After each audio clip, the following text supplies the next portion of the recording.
ओम शांति। साकार मुरली 23 जनवरी 2025 सुनेंगे ईश्वरीय महावाक्यों को विस्तार से। मीठे बच्चे, मुख्य दो बातें सबको समझानी हैं।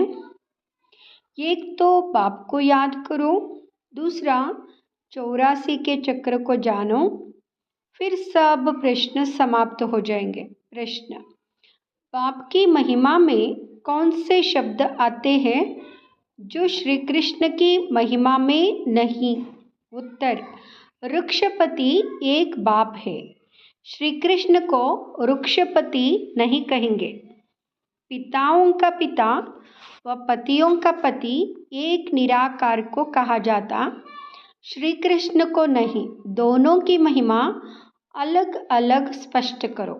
प्रश्न: तुम बच्चे गांव गांव में कौन सा डिंडोरा पिटवा दो?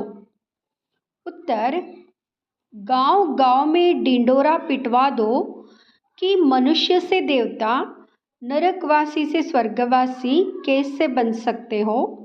आकर समझो स्थापना विनाश कैसे होता है। आकर समझो। गीत: तुम ही हो माता पिता, तुम ही हो। ओम शांति। इस गीत के पिछाड़ी की जो लाइन आती है, तुम ही नैया तुम ही केवैया, यह रांग है। जैसे आप ही पूज्य आप ही पुजारी कहते हैं, यह भी वैसे हो जाता है। ज्ञान के चमक वाले जो होंगे वह झट गीत को बंद कर देंगे, क्योंकि बाप की इंसल्ट हो जाती है। अभी तुम बच्चों को तो नॉलेज मिली है, दूसरे मनुष्यों को यह नॉलेज होती नहीं है। गीता के भगवान की नॉलेज पुरुषोत्तम बनने की मिलती है, इतना समझते हैं, परंतु कब मिलती है, कैसे मिलती है, यह भूल गए हैं। गीता है ही धर्म स्थापना का शास्त्र, और कोई शास्त्र धर्म स्थापन अर्थ नहीं होते हैं। शास्त्र अक्षर भी भारत में ही काम आता है। सर्वशास्त्रमयी शिरोमणि है ही गीता, बाकी वह सब धर्म तो है ही पीछे आने वाले, उनको शिरोमणि नहीं कहेंगे। बच्चे जानते हैं वृक्षपति एक ही बाप है, वह हमारा बाप है, पति भी है तो सबका पिता भी है। उनको पतियों का पति, पिताओं का पिता कहा जाता है। यह महिमा एक निराकार की गाई जाती है, श्री कृष्ण की, और निराकार बाप के महिमा भी बेंट की जाती है। श्री कृष्ण तो है ही नई दुनिया का, वह फिर पुरानी दुनिया में संगम युग पर राजयोग कैसे सिखलाएंगे। अब बच्चे समझते हैं हमको भगवान पढ़ा रहे हैं, तुम पढ़कर यह देवी देवता बनते हो। पीछे फिर यह ज्ञान चलता नहीं, प्रायलोप हो जाता है। बाकी आटे में लून यानी चित्र जाकर बचते हैं। वास्तव में कोई का चित्र यथार्थ है नहीं। पहले पहले बाप का परिचय मिल जाएगा तो तुम कहेंगे यह तो भगवान समझाते हैं, वह तो स्वतः ही बताएंगे, तुम प्रश्न क्या पूछेंगे। पहले बाप को तो जानो। बाप आत्माओं को कहते हैं मुझे याद करो, बस दो बातें याद कर लो। बाप कहते हैं मुझे याद करो और 84 के चक्र को याद करो, बस यह दो मुख्य बातें ही समझानी है। बाप कहते तुम अपने जन्मों को नहीं जानते हो। ब्राह्मण बच्चों को ही कहते, और तो कोई समझ भी ना सके। प्रदर्शनी में देखो कितनी भीड़ लग जाती है। समझते हैं इतने मनुष्य जाते हैं तो जरूर कुछ देखने की चीज है, घुस पड़ते हैं। एक एक को बैठ समझाए तो भी मुख थक जाए, तब क्या करना चाहिए। प्रदर्शनी मास भर चलती रहे तो कह सकते आज भीड़ है, कल परसों आना। सो भी जिसको पढ़ाई की चाहना है अथवा मनुष्य से देवता बनना चाहते हैं, उनको समझाना है। एक ही यह लक्ष्मी नारायण का चित्र अथवा बैज दिखलाना चाहिए। बाप द्वारा यह विष्णुपुरी का मालिक बन सकते हो। अभी भीड़ है, सेंटर पर आना। एड्रेस तो लिखी हुई है, बाकी ऐसे ही कह देंगे यह स्वर्ग है या नरक है। इससे मनुष्य क्या समझेंगे, टाइम वेस्ट हो जाता है। ऐसे तो पहचान भी नहीं सकते यह बड़ा आदमी है, साहूकार है या गरीब है। आजकल ड्रेस आदि ऐसे पहनते हैं जो कोई भी समझ ना सके। पहले पहले तो बाप का परिचय देना है। बाप स्वर्ग की स्थापना करने वाला है, अब यहाँ बनना है। एम ऑब्जेक्ट खड़ी है। बाप कहते हैं ऊंच ते ऊंच मैं हूँ, मुझे याद करो, यह वशीकरण मंत्र है। बाप कहते हैं मामेकम याद करो, तो तुम्हारे विकर्म विनाश होंगे और विष्णुपुरी में आ जाएंगे। इतना तो जरूर समझाना चाहिए। 8-10 रोज प्रदर्शनी को रखना चाहिए। तुम गांव गांव में डिंडोरा पिटवा दो कि मनुष्य से देवता, नरकवासी से स्वर्गवासी कैसे बन सकते हो। आकर समझो स्थापना विनाश कैसे होता है, आकर समझो। युक्तियां बहुत है। तुम बच्चे जानते हो सतयुग और कलयुग में रात दिन का फर्क है। ब्रह्मा का दिन और ब्रह्मा की रात कहा जाता है। ब्रह्मा का दिन सो विष्णु का, विष्णु का सो ब्रह्मा का, बात एक ही है। ब्रह्मा के भी 84 जन्म, विष्णु के भी 84 जन्म, सिर्फ इस लीप जन्म का फर्क पड़ जाता है। यह बातें बुद्धि में बिठानी होती है। धारणा नहीं होगी तो किसकी समझा कैसे सकेंगे। यह समझाना तो बहुत सहज है। सिर्फ लक्ष्मी नारायण के चित्र के आगे ही यह पॉइंट्स सुनाओ। बाप द्वारा यह पद पाना है। नरक का विनाश सामने खड़ा है। वो लोग तो अपनी मानव मत ही सुनाएंगे। यह तो है ही ईश्वरीय मत, जो हम आत्माओं को ईश्वर से मिली है। निराकार आत्माओं को निराकार परमात्मा की मत मिलती है, बाकी सब है मानव मत। रात दिन का फर्क है ना। सन्यासी, उदासी आदि कोई भी तो दे ना सके। ईश्वरीय मत एक ही बार मिलती है। जब ईश्वर आते हैं तो उनकी मत से हम यहाँ बनते हैं। वहाँ आते ही है देवी देवता धर्म की स्थापना करने। यह भी पॉइंट्स धारण करनी चाहिए जो समय पर काम आए। मुख्य बात थोड़े में ही समझाई तो भी काफी है। एक लक्ष्मी नारायण के चित्र पर समझाना भी काफी है। यह है एम ऑब्जेक्ट का चित्र। भगवान ने यह नई दुनिया रची है। भगवान ने ही पुरुषोत्तम संगम युग पर इन्हों को पढ़ाया था। इस पुरुषोत्तम युग का किसको पता नहीं है, तो बच्चों को यह सब बातें सुनकर कितना खुश होना चाहिए। सुनकर फिर सुनाने में और ही खुशी होती है। सर्विस करने वालों को ही ब्राह्मण कहेंगे। तुम्हारे कच्छ बगल में सच्ची गीता है। ब्राह्मणों में भी नंबरवार होते हैं ना। कोई ब्राह्मण तो बहुत नामी ग्रामी होते हैं, बहुत कमाई करते हैं।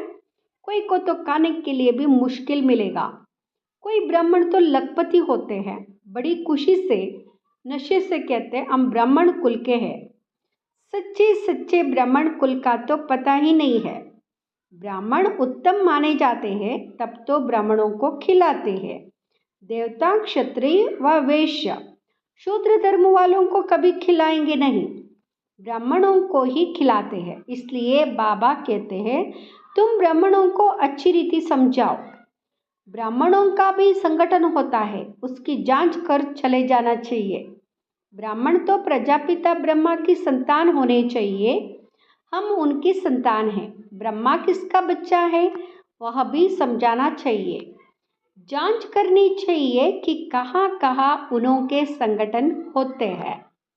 तुम बहुतों का कल्याण कर सकते हो। वानप्रस्थ स्त्रियों की भी सभाएं होती है। बाबा को कोई समाचार थोड़े ही देते हैं कि हम कहाँ कहाँ गए।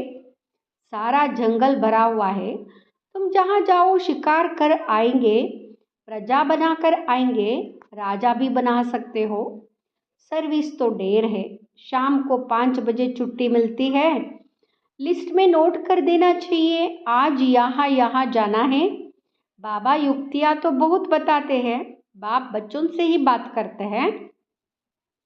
यह पक्का निश्चय चाहिए कि मैं आत्मा हूँ। बाबा परमात्मा हमको सुनाते हैं, धारण हमको करना है। जैसे शास्त्र अध्ययन करते हैं तो फिर संस्कार ले जाते हैं, तो दूसरे जन्म में भी वह संस्कार इमर्ज हो जाते हैं। कहा जाता है संस्कार ले आए हैं।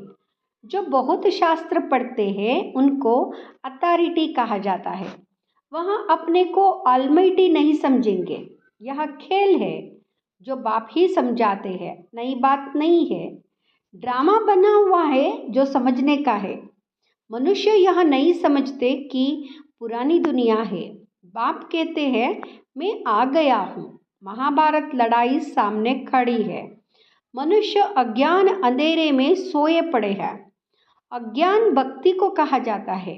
ज्ञान का सागर तो बाप ही है। जो बहुत भक्ति करते हैं वह भक्ति के सागर है। भगत माला भी है ना, भगत माला के भी नाम इकट्ठे करने चाहिए।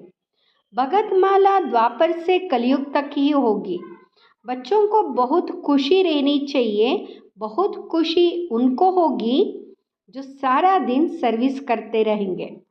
बाबा ने समझाया है, माला तो बहुत लंबी होती है, हजारों की संख्या में, जिसको कोई कहाँ से खींचते हैं। कुछ तो होगा ना जो इतनी बड़ी माला बनाई है।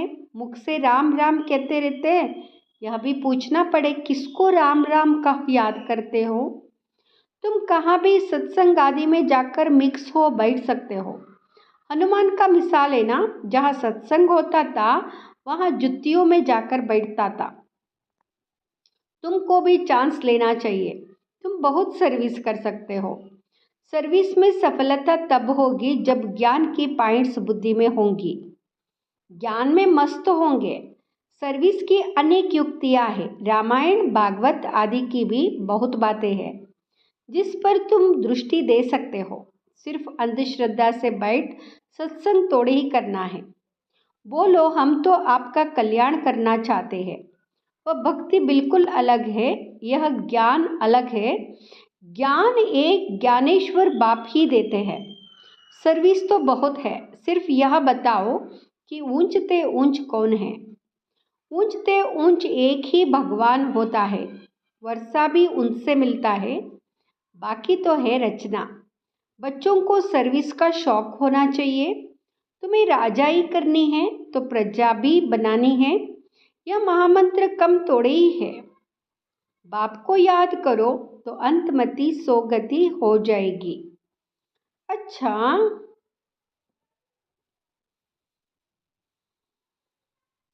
मीठे मीठे सिकिलदे बच्चों प्रति माता पिता बाप दादा का याद प्यार और गुड मॉर्निंग। रूहानी बाप की रूहानी बच्चों को नमस्ते।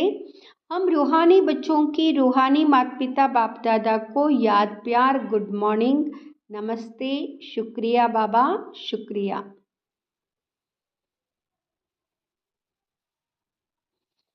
धारणा के लिए मुख्य सार। फर्स्ट, बाप ने जो वशीकरण मंत्र दिया है वह सबको याद दिलाना है। सर्विस की भिन्न भिन्न युक्तियाँ रचनी है।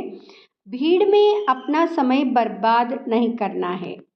दूसरा, ज्ञान की पॉइंट्स बुद्धि में रख ज्ञान में मस्त रहना है। हनुमान की तरह सत्संगों में जाकर बैठना है और फिर उनकी सेवा करनी है। खुशी में रहने के लिए सारा दिन सेवा करनी है। वरदान, मैं और मेरापन को बलि चढ़ाने वाले संपूर्ण महाबली भाव। मैं और मेरेपन को बलि चढ़ाने वाले संपूर्ण महाबली भाव। हद के कोई भी व्यक्ति या वैभव से लगाव, यही मेरापन है। इस मेरेपन को और मैं करता हूँ, मैंने किया, इस मैंपन को संपूर्ण समर्पण करने वाले अर्थात बलि चढ़ने वाले ही महाबली है। जब हद का मैंपन समर्पण हो तब संपूर्ण व बाप समान बनेंगे। मैं कर रहा हूँ नहीं, बाबा करा रहा है। बाबा चला रहा है। किसी भी बात में मैं के बजाय सदा नेचुरल भाषा में भी बाप शब्द ही आए, मैं शब्द नहीं। स्लोगन। संकल्पों में ऐसी दृढ़ता धारण करो जिससे सोचना और करना समान हो जाए। ओम शांति।